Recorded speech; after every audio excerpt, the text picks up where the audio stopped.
Hello friend, आपके अपने channel are के एक्सपर्ट क्लासेस में स्वागत है। तो दोस्तों, अभी के इस क्लास में आज हम लोग पढ़ने वाले हैं सोशल साइंस यानी सामाजिक विज्ञान के क्लास 10th के VVI subjective question.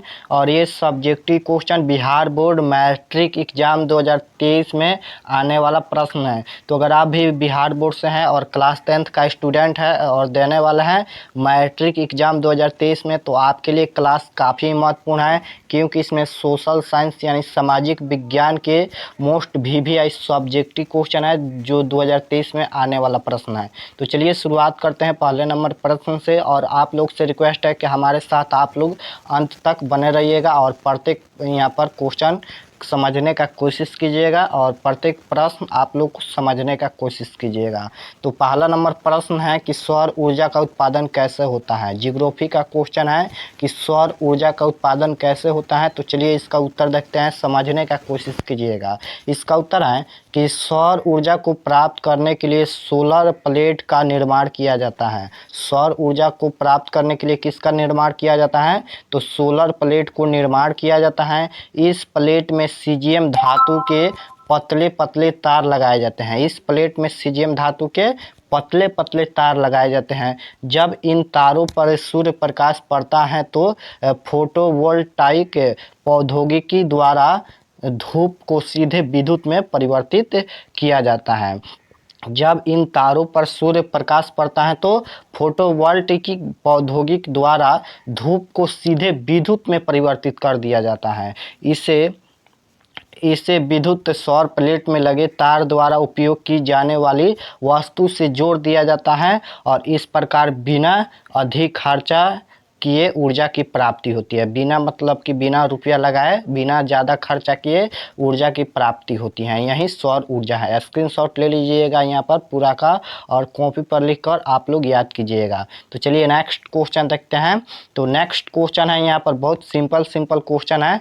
Next question है कि सहकारिता से आप क्या समझते हैं। देख सकते हो कितना यहाँ पर हल्का क्वेश्चन है, सिंपल है। सहकारिता से आप क्या समझते हैं? तो चलिए इसका उत्तर देख लेते हैं। इसका उत्तर है सहकारिता का अर्थ है कि मिलजुल कर कार्य करना। जब यही कार्य आर्थिक उद्देश्य की पूर्ति के लिए किया जाता है, यहाँ पर नीचे और है, किया जाता है तो अर्थशास्त्र में सहकारिता कहलाता है। चलिए एक बार और समझते हैं कि सहकारिता से आप क्या समझते हैं, क्या है सहकारिता। सहकारिता का अर्थ है कि मिलजुल कर कार्य करना। सहकारिता का क्या अर्थ है कि मिलजुल यानी 10 या 20 लोग का समूह होता है, मिलजुल कर जो कार्य किया जाता है वही कार्य करना। जब यही कार्य आर्थिक उद्देश्य की पूर्ति के लिए किया जाता है तो अर्थशास्त्र में सहकारिता कहलाता है। सिंपल है, इतना आप लोग लिख लीजिएगा, स्क्रीनशॉट ले लीजिए। यहाँ पर आप लोग स्क्रीनशॉट ले लीजिए। सहकारिता से आप क्या समझते हैं, स्क्रीनशॉट ले लीजिए। चलिए नेक्स्ट क्वेश्चन देखते हैं। तो नेक्स्ट क्वेश्चन यहाँ पर है कि भूकंप और सुनामी में अंतर लिखे। आपदा प्रबंधन का क्वेश्चन है और आपदा प्रबंधन में से 4 क्वेश्चन पूछा जाता है। जो 2 अंक में आता है वह क्वेश्चन 4 पूछा जाता है और जिसमें से 2 बनाना है। तो भूकंप और सुनामी में अंतर लिखना है। तो चलिए इसका अंतर देख लेते हैं। तो यहाँ पर सबसे पहला नंबर है कि भूकंप का सरल अर्थ है, भूकंप का सरल अर्थ भूमिका कंपन होता है जिसमें जान माल की क्षति होती है। भूकंप क्या है? तो भूकंप का सरल अर्थ भूमिका कंपन। भूकंप का मतलब होता है कंपन। जब भूकंप आता है तो कंपन होता है जिसमें जान माल की क्षति होती है, यानी बड़े बड़े घर की क्षति होती है, वहीं तो भूकंप है। उसके बाद यहाँ पर है सुनामी। तो चलिए सुनामी में देख लेते हैं। यहाँ पर सुनामी एक प्राकृतिक प्रक्रिया है। सुनामी एक प्राकृतिक प्रक्रिया है जिसमें महासागर का पानी भूकंप के आने के कारण बड़े स्तर पर तितर बितर होता है। सुनामी क्या है? तो सुनामी एक प्राकृतिक प्रक्रिया है जिसमें महासागर का पानी भूकंप के आने से, महासागर का पानी भूकंप के आने के कारण बड़े स्तर पर तितर बितर हो जाता है, यानी इधर उधर हो जाता है, उसे सुनामी कहा जाता है। तो आप लोग इसे भी स्क्रीनशॉट ले लीजिए। और एक बार और बताना चाहता हूँ कि देखिए भूकंप एक प्राकृतिक आपदा है और सुनामी भी प्राकृतिक आपदा है। भूकंप भी प्राकृतिक आपदा है और सुनामी भी प्राकृतिक प्राकृतिक आपदा है जो ऑब्जेक्टिव क्वेश्चन में पूछा जाएगा। तो याद रखिएगा, भूकंप प्राकृतिक आपदा है, सुनामी प्राकृतिक आपदा है। देखिए, प्राकृतिक आपदा वह होता है जो अपने आप आता है, यानी वो बता कर नहीं आता है, और जो मानव जनित आपदा होता है वह मानव करता है, यानी जानबूझकर करता है। और आपदा कितने प्रकार के होता है? तो आपदा दो प्रकार के होता है, एक मानव जनित आपदा और एक प्राकृतिक आपदा, याद रखिएगा। चलिए नेक्स्ट क्वेश्चन देखते हैं। तो नेक्स्ट क्वेश्चन है, खनिज क्या है? तो आप लोग को बताना है कि खनिज क्या है, ये भी जियोग्राफी का क्वेश्चन है। तो चलिए इसका उत्तर देख लेते हैं। खनिज क्या है? बहुत ही सिंपल है। खनिज वे पदार्थ हैं जो पृथ्वी के तल से प्राप्त होता है, उसे खनिज कहते हैं। खनिज क्या है? तो खनिज वे पदार्थ हैं, खनिज वे पदार्थ हैं जो पृथ्वी के तल से प्राप्त होता है। खनिज कहाँ से प्राप्त होता है? तो पृथ्वी के तल से प्राप्त होता है, उसे हम खनिज कहते हैं। यहाँ पर खनिज दो प्रकार के होते हैं, यहाँ पर खाने लिखा गया, यहाँ पर होगा खनिज, यहाँ पर हम लिख देते हैं खनिज। खनिज दो प्रकार के होते हैं। पूछेगा ऑब्जेक्टिव में कि खनिज कितने प्रकार के होते हैं? तो खनिज दो प्रकार के होते हैं। पहला नंबर यहाँ पर है कि धात्विक खनिज, और दूसरा नंबर है अधात्विक खनिज। खनिज कितने प्रकार के होते हैं? तो खनिज दो प्रकार के होते हैं, याद रखिएगा। एक होता है धात्विक खनिज और एक होता है अधात्विक खनिज। स्क्रीनशॉट ले लीजिए, यहाँ पर खाने लिखा गया है, खनिज होगा, स्क्रीनशॉट ले लीजिए। चलिए नेक्स्ट क्वेश्चन देखते हैं। तो नेक्स्ट क्वेश्चन यहाँ पर है, मेजनी कौन था? हिस्ट्री का क्वेश्चन है। अब आप लोग को बताना है कि मेजनी कौन था। तो चलिए इसका उत्तर देख लेते हैं कि मेजनी कौन था। तो मेजनी एक साहित्यकार और गणतांत्रिक विचारों का समर्थक था। मेजनी कौन था? तो मेजनी एक साहित्यकार और गणतांत्रिक विचारों का समर्थक था। उसके साथ ही वह एक योग्य सेनापति भी था। उसके साथ ही वह एक योग्य सेनापति भी था। वह कुछ दिनों तक एक क्रांतिकारी और गुप्त संगठन कार्बोनारी से जुड़ा रहा। चलिए एक बार और देखने का कोशिश करते हैं। मेजनी कौन था? तो मेजनी एक साहित्यकार और गणतांत्रिक विचारों का समर्थक था। उसके साथ ही वह एक योग्य सेनापति भी था। वह कुछ दिनों तक एक क्रांतिकारी और गुप्त संगठन कार्बोनरी से जुड़ा रहा। चलिए स्क्रीनशॉट ले लीजिए, बहुत ही सिंपल क्वेश्चन है। चलिए नेक्स्ट क्वेश्चन देखते हैं। तो यहाँ पर नेक्स्ट क्वेश्चन है कि राष्ट्रवाद क्या है? वह आप लोग को बताना है कि राष्ट्रवाद क्या है। बहुत ही सिंपल है। तो चलिए इसका उत्तर देख लेते हैं कि राष्ट्रवाद क्या है। तो इसका उत्तर यहाँ पर सबसे पहले छोटा कर लेते हैं। राष्ट्रवाद क्या है? तो इसका उत्तर है, राष्ट्रवाद किसी विशेष भौगोलिक, सांस्कृतिक या सामाजिक परिवेश में रहने वाले लोगों के बीच एक भावना है। राष्ट्रवाद क्या है? तो राष्ट्रवाद किसी विशेष भौगोलिक, सांस्कृतिक या सामाजिक परिवेश में रहने वाले लोगों के बीच एक भावना है जो उनमें परस्पर प्रेम और एकता को स्थापित करती हैं। यह भावना आधुनिक विश्व में राजनीति का पुनर्जागरण का परिणाम है। चलिए एक बार और समझने का कोशिश करते हैं। राष्ट्रवाद क्या है? तो राष्ट्रवाद किसी विशेष भौगोलिक, सांस्कृतिक या सामाजिक परिवेश में रहने वाले लोगों के बीच एक भावना है जो उनमें परस्पर प्रेम की एकता करता है, एकता स्थापित करती हैं। यह भावना आधुनिक विश्व में राजनीति पुनर्जागरण का परिणाम है, याद रखिएगा। चलिए स्क्रीनशॉट ले लीजिए। नेक्स्ट क्वेश्चन देखते हैं। तो नेक्स्ट क्वेश्चन यहाँ पर है कि जेनेवा समझौता कब और किनके बीच हुआ था? तो आप लोग को बताना है कि जेनेवा समझौता कब और किनके बीच हुआ था। तो चलिए इसका उत्तर देख लेते हैं। इसका उत्तर यहाँ पर है कि जेनेवा समझौता मई 1954 ईस्वी में हिंद चीन समस्या पर वार्ता हेतु बुलाए गए सम्मेलन में हुआ। जेनेवा समझौता कब हुआ था? तो सबसे पहले यहाँ पर तिथि याद रखिएगा। जेनेवा समझौता 1954 ईस्वी में हिंद चीन समस्या पर वार्ता हेतु बुलाए गए सम्मेलन में हुआ। इसमें वियतनाम को दो हिस्सों में बांट दिया गया। लाओस तथा कंबोडिया में वैध राजतंत्र को अस्वीकार कर संसदीय शासन प्रणाली को अपनाया गया। चलिए एक बार और समझने का कोशिश करते हैं। जितना हम समझाएंगे उतना आप लोग को याद हो जाएगा। चलिए एक बार और समझते हैं कि जेनेवा समझौता कब और किनके बीच हुआ था। तो जेनेवा समझौता मई 1954 ईस्वी में हिंद चीन समस्या पर वार्ता हेतु बुलाए गए सम्मेलन हुआ। इसमें वियतनाम को दो हिस्सों में बांट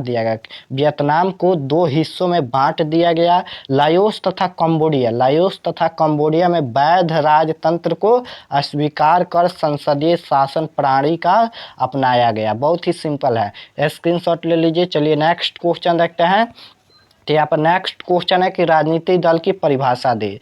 तो आप लोग को राजनीतिक दल की परिभाषा देना है। तो चलिए इसका उत्तर देख लेते हैं। इसका उत्तर है कि राजनीतिक दल स्वेच्छा से संगठित वैसे लोगों का संगठन है, यहाँ पर और नीचे है, यहाँ पर संगठन है जो किसी निश्चित सिद्धांत जिस पर भी एकतम। तो नेक्स्ट क्वेश्चन है राजनीतिक दल की परिभाषा दे। तो आप लोग को लिखना है कि राजनीतिक दल की परिभाषा लिखना है। तो चलिए इसका परिभाषा देख लेते हैं। इसका उत्तर है राजनीतिक दल स्वेच्छा से संगठित वैसे लोगों का संगठन है, यहाँ पर और नीचे है, यहाँ पर देख लेते हैं। संगठन है जो किसी निश्चित सिद्धांत जिस पर एकमत हो संगठित होकर सत्ता प्राप्ति के लिए निर्वाचन में भाग लेते हैं तथा सरकार बनाते हैं एंड सरकार की नीतियों को प्रभावित करने का प्रयास करते हैं, वहीं यहाँ पर क्या है कि राजनीतिक दल है। चलिए एक बार और समझते हैं कि राजनीतिक दल क्या है, स्क्रीनशॉट लेते चलिएगा। राजनीतिक दल स्वेच्छा से संगठित वैसे लोगों का संगठन है। राजनीतिक दल स्वेच्छा से संगठित वैसे लोगों का संगठन है जो किसी निश्चित सिद्धांत जिस पर भी एकतम हो संगठित होकर सत्ता प्राप्ति के लिए निर्वाचन में भाग लेते हैं। किस में भाग लेते हैं? तो निर्वाचन में भाग लेते हैं तथा सरकार बनाते हैं। निर्वाचन में भाग लेते हैं तथा सरकार बनाते हैं एंड सरकार की नीतियों को प्रभावित करने का प्रयास करते हैं। बहुत ही सिंपल है, स्क्रीनशॉट ले लीजिए। यहाँ पर एक बार और हम यहाँ पर दिखा देते हैं, आप लोग स्क्रीनशॉट ले लीजिएगा। यहाँ पर हम चलिए नेक्स्ट क्वेश्चन देखते हैं, स्क्रीनशॉट लेते चलिएगा। चलिए उसके बाद नेक्स्ट क्वेश्चन यहाँ पर है, बहुत ही सिंपल क्वेश्चन है और बहुत ही महत्वपूर्ण क्वेश्चन है। सामाजिक विभाजन से आप क्या समझते हैं? तो आप लोग को लिखना है कि सामाजिक विभाजन से क्या समझते हैं। तो चलिए इसका उत्तर देख लेते हैं। इसका उत्तर है जाति, धर्म, भाषा, क्षेत्र, संप्रदाय इत्यादि के आधार पर समाज में जो विभेद पैदा होता है वही सामाजिक विभाजन का रूप लेता है या सामाजिक विभाजन कहलाता है। सामाजिक विभाजन से आप क्या समझते हैं? तो जाति, धर्म, भाषा, क्षेत्र, संप्रदाय इत्यादि के आधार पर समाज में जो विभेद पैदा होता है वही तो सामाजिक विभाजन का रूप लेता है या सामाजिक विभाजन कहलाता है। सामाजिक विभेद को मिटाकर ही सामाजिक विभाजन को रोका जा सकता है। चलिए एक बार और समझने का कोशिश करते हैं कि सामाजिक विभाजन से आप क्या समझते हैं। तो इसका उत्तर देख लेते हैं। इसका उत्तर है जाति, धर्म, भाषा, क्षेत्र, संप्रदाय इत्यादि के आधार पर समाज में जो विभेद पैदा होता है वही सामाजिक विभाजन का रूप लेता है या सामाजिक विभाजन कहलाता है। सामाजिक विभेद को मिटाकर ही सामाजिक विभाजन को रोका जा सकता है। बहुत ही सिंपल है, स्क्रीनशॉट ले लीजिए। चलिए नेक्स्ट क्वेश्चन देखते हैं। तो यहाँ पर नेक्स्ट क्वेश्चन है कि हरित क्रांति से आप क्या समझते हैं? बहुत ही महत्वपूर्ण क्वेश्चन है, आप लोग समझने का कोशिश कीजिएगा। हरित क्रांति से आप क्या समझते हैं? ज्योग्राफी यानी भूगोल का क्वेश्चन है। तो इसका उत्तर है कि हरित क्रांति से क्या समझते हैं। इसका उत्तर है भारतीय कृषि में क्रांतिकारी विकास को हरित क्रांति कहते हैं। भारतीय कृषि में क्रांतिकारी जो होता है क्रांतिकारी विकास को हरित क्रांति कहते हैं। नई प्रजातियों की फसल लगाकर सिंचाई सुविधाओं, आधुनिक उपकरणों के प्रयोग एवं रासायनिक खाद के प्रयोग से भारतीय कृषि में सोना उत्पादन होने लगा है। भारतीय कृषि अब सहारा नहीं बल्कि व्यवसाय बन गई है। कृषि में आई इस अमूल्य उत्थान को हरित क्रांति के नाम से जाना जाता है। चलिए हम एक बार और यहाँ पर समझने का कोशिश करते हैं कि हरित क्रांति से क्या समझते हैं, यानी हरित क्रांति क्या है। तो चलिए एक बार और समझिएगा। भारतीय कृषि में क्रांतिकारी विकास को हरित क्रांति कहते हैं। नई प्रजातियों की फसल लगाकर सिंचाई सुविधाओं, उपकरणों के प्रयोग एवं रासायनिक खाद के प्रयोग से भारतीय कृषि में सोना उत्पादन होने लगा है। नई प्रजातियों की फसल लगाकर सिंचाई सुविधाओं, आधुनिक उपकरणों के प्रयोग एवं रासायनिक खाद के प्रयोग से जो रासायनिक खाद होता है उसके प्रयोग से भारतीय कृषि में सोना उत्पादन होने लगा है। सोना यानी मत समझ लेना सोना नहीं बल्कि वह धान गेहूं उत्पादन होने लगा है। भारतीय कृषि अब सहारा नहीं बल्कि व्यवसाय बन गई है। कृषि में आई इस अमूल्य चूल उत्थान को हरित क्रांति के नाम से जाना जाता है। बहुत ही सिंपल है, आप लोग स्क्रीनशॉट ले लीजिए और कॉपी पर लिखकर याद जरूर करना। तो इस क्लास में इतना ही क्वेश्चन था, तो आप लोग कमेंट में ज़रूर बताना कि यह क्लास कैसा लगा। और आप लोग से रिक्वेस्ट है कि इस जितना भी क्वेश्चन था इस क्लास में आप लोग लिख कर ज़रूर याद करना, क्योंकि यह 2030 परीक्षा के लिए काफ़ी महत्वपूर्ण क्वेश्चन है। सोशल साइंस यानी सामाजिक विज्ञान का क्वेश्चन है, तो आप लोग इसे ज़रूर से ज़रूर लिखकर याद करना। और हमारे चैनल पर आए हो तो चैनल को प्लीज़ सब्सक्राइब कर लीजिए, ताकि नेक्स्ट क्लास आपके पास ज़रूर पहुँचे। और वीडियो को लाइक ज़रूर करना, और जो भी सब्जेक्ट का क्लास चाहिए आप लोग में आप लोग कमेंट कर सकते हैं कि यह क्लास चाहिए, और किस सब्जेक्ट में कमज़ोर हो आप लोग कमेंट में ज़रूर बताना। और हमारे व्हाट्सएप ग्रुप में नए जुड़ो तो यहाँ पर हम नंबर लिख लेते हैं 99551508। यहाँ पर मोबाइल नंबर है, इस पर आप लोग मैसेज करना, हम आप लोग को व्हाट्सएप ग्रुप में जोड़ देंगे। वहाँ पर रोज़ के रोज़ आप लोग को PDF दिया जाएगा, और आप लोग स्कूल के सूचना आप लोग को दिया जाएगा एग्ज़ाम तक। तो आप लोग इस व्हाट्सएप ग्रुप में ज़रूर जुड़ जाना। और फिर से एक बार कह देता हूँ कि आप लोग वीडियो को लाइक नहीं किए हो तो प्लीज़ लाइक कर दीजिए। चैनल पर आए हो तो चैनल को प्लीज़ सब्सक्राइब कर लीजिए, ताकि नेक्स्ट क्लास आपके पास ज़रूर पहुँचे। तो आप लोग को ऑल द बेस्ट, मिलते हैं नेक्स्ट क्लास में। आप सभी को धन्यवाद।